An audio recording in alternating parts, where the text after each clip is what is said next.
Se plaindre, pleurer, gémir, râler, ou encore un mot que la Bible appelle de la rancœur. Vous voyez, ça peut changer votre avenir.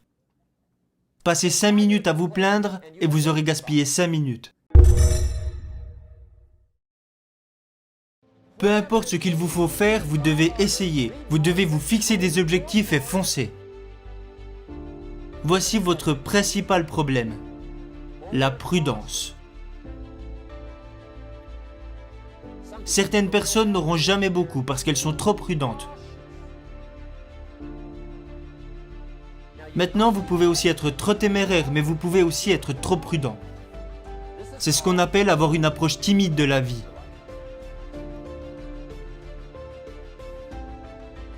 La prudence a toujours été le plus grand des risques. Ne pas prendre de risques m'a parfois conduit droit dans le mur. J'avais l'habitude de dire « et si ça arrivait ?» Ça, c'est ce qu'on appelle le langage des pauvres. Et si ça ne marchait pas?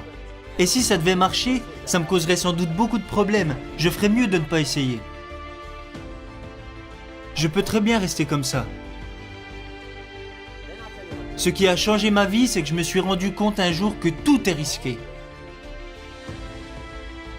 À la minute où vous êtes né, votre vie est devenue risquée. Si vous pensez qu'essayer est risqué, attendez qu'on vous donne la facture pour ne pas avoir essayé. Si vous pensez qu'investir est risqué, attendez de voir l'addition pour ne pas avoir investi. Tout est risqué. Se marier, c'est risqué. Avoir des enfants, c'est risqué. Se lancer dans les affaires, c'est risqué. Investir son argent, c'est risqué. Tout est risqué. Je vais vous dire à quel point la vie est risquée. Personne n'en sortira vivant. C'est risqué. Les Anglais disent « si les choses doivent arriver, alors elles arriveront ». C'est pour ça qu'il faut essayer. Quelqu'un dira peut-être « ouais, mais moi je recherche la sécurité ». Très bien, alors blottissez-vous dans un coin, on vous couvrira d'un drap, on vous apportera 3 repas par jour et on vous protégera. On vous nourrira et on s'occupera de vous. Et on prendra soin de vous. On ne laissera rien vous arriver et vous vivrez probablement jusqu'à 100 ans.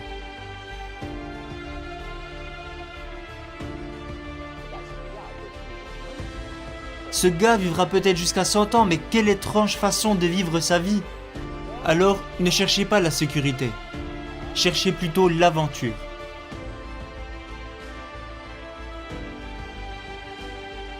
Mieux vaut vivre 30 ans d'aventure que 100 ans à l'abri dans un coin, à regarder sa vie défiler. Ce n'est pas important de savoir combien de temps on vit. Ce qui est important, c'est comment on vit. Un autre point que j'aimerais aborder et qui concerne beaucoup de gens est le pessimisme. Le pessimisme, cette maladie mortelle qui consiste à toujours regarder les choses du mauvais côté, du côté des problèmes, le côté difficile, en cherchant à valider toutes les raisons pour lesquelles on ne peut pas réussir.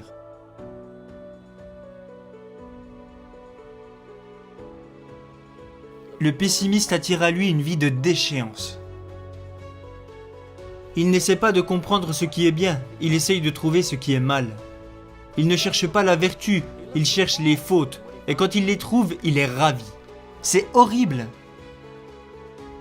C'est le pauvre type qui regarde par la fenêtre et ne voit pas le coucher de soleil. Il voit les taches sur la fenêtre. C'est le gars qui démissionne pour lancer un projet et un type se précipite vers lui et lui dit « J'ai 5 bonnes raisons pour lesquelles ça ne marchera pas ». Il est tellement stupide qu'il ne se rend pas compte qu'il n'a besoin que d'une raison pour que ça marche.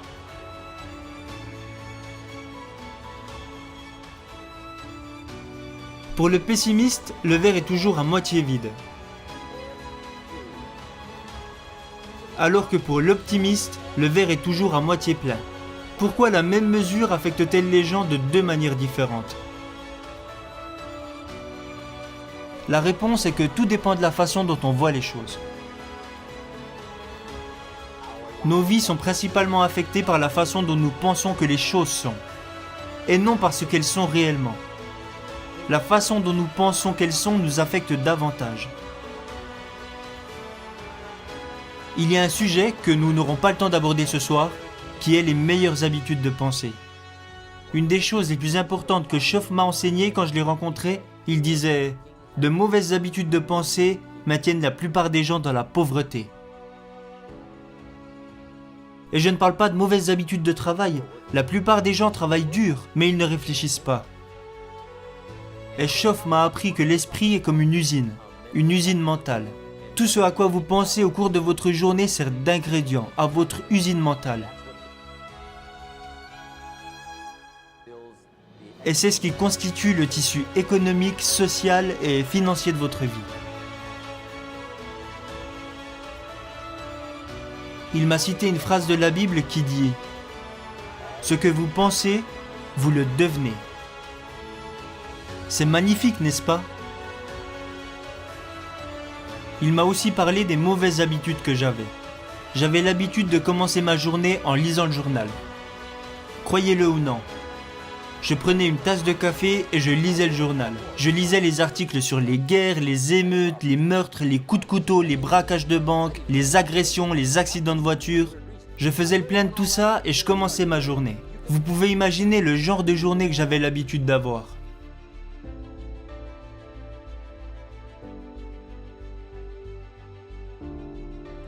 Le type qui vous dit « Je veux devenir un grand dirigeant ». Magnifique. La première chose à faire, c'est de le suivre chez lui. Et quand vous y êtes, entrez et regardez ce qu'il y a dans sa bibliothèque. Vous vous dites sans doute « Pourquoi regarder dans sa bibliothèque ?» La raison est que ce qu'un homme lit se déverse directement dans son usine mentale. Et le tissu de sa vie entière est construit à partir de cela. Vous ne croiriez pas ce que certaines personnes lisent lorsqu'elles sont chez elles. Vous ne le croiriez pas.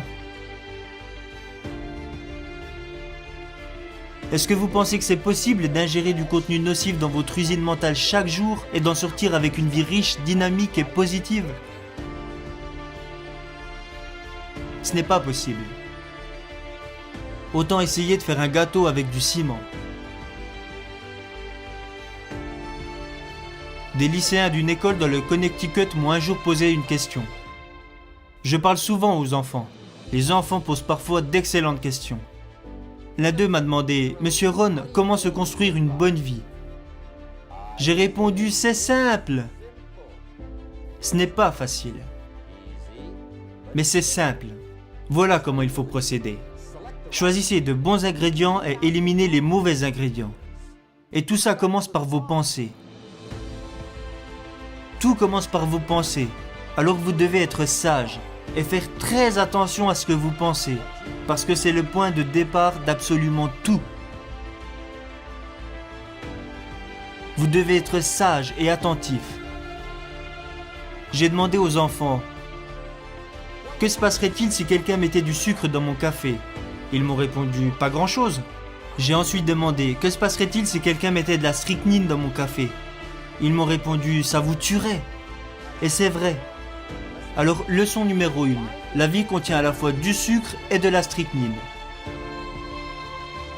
Vous devez être attentif. Je leur ai demandé, que se passerait-il si c'était mon pire ennemi qui mettait du sucre dans mon café? Ils m'ont dit, rien du tout. Et si c'était mon meilleur ami, même par accident, qui mettait de la strychnine dans mon café? Ils m'ont dit, ça vous tuerait. Exactement. Alors, leçon numéro 2. Surveillez votre café. Alors vous devez être attentif. Vous voyez, peu importe qui vous donne des mauvaises choses, peu importe où vous trouvez ces choses, elles feront quand même des dégâts dans votre vie. Peu importe où vous les obtenez.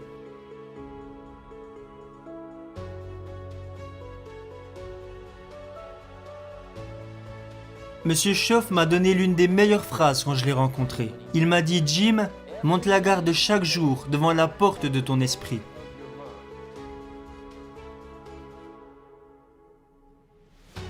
C'est important. Montez la garde chaque jour devant la porte de votre esprit. Parce que c'est vous qui décidez ce qui peut rentrer à l'intérieur. Ne laissez jamais personne déverser quoi que ce soit dans votre usine mentale. Parce que c'est vous seul qui devez en assumer les conséquences. Ok, voici le dernier point que j'aimerais aborder. Accrochez-vous, on a presque fini. Le dernier sujet est très bref. Le dernier point peut être mortel. Éloignez-vous de celui-ci. Si vous vous y approchez ne serait-ce qu'un peu, vous pourriez compromettre votre avenir. Se plaindre, pleurer, gémir, râler, ou encore un mot que la Bible appelle de la rancœur. Vous voyez, ça peut changer votre avenir. Passez 5 minutes à vous plaindre et vous aurez gaspillé 5 minutes. Ça vous entraînera sûrement dans un désert financier et vous resterez là à vous étouffer avec la poussière de vos propres regrets. J'espère que je me suis bien exprimé pour que vous n'oubliez jamais que c'est une maladie mortelle. Si vous pensez que ce n'est pas grave, demandez aux enfants d'Israël de l'Ancien Testament. On retrouve leur histoire dans les livres.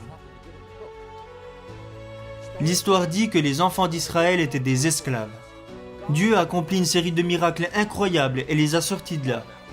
Et puis, ils se sont dirigés vers la terre promise. Vous vous souvenez de l'histoire ? Ils se sont dirigés vers la terre promise. La tragédie de l'histoire, c'est qu'ils ne sont jamais arrivés à destination. La raison, c'est que dès le premier jour, ils ont commencé à se plaindre. Ils se plaignaient de l'eau, ils se plaignaient de la météo, ils se sont plaints de la nourriture, ils ont râlé à propos du commandement, ils ont pleurniché parce que c'était trop loin, trop froid, trop chaud, trop difficile, trop misérable. Ils ont pleurniché et pleuré pendant des années. Finalement, Dieu a dit « J'en ai assez, voyage annulé ». Ou un truc du genre. L'histoire dit que la plupart sont morts dans le désert et n'ont jamais vu la terre promise. Ce qui signifie 2 choses. Si vous vous plaignez souvent, cela gâchera votre avenir. Et je pense que ça veut aussi dire que même Dieu lui-même ne peut pas supporter ça.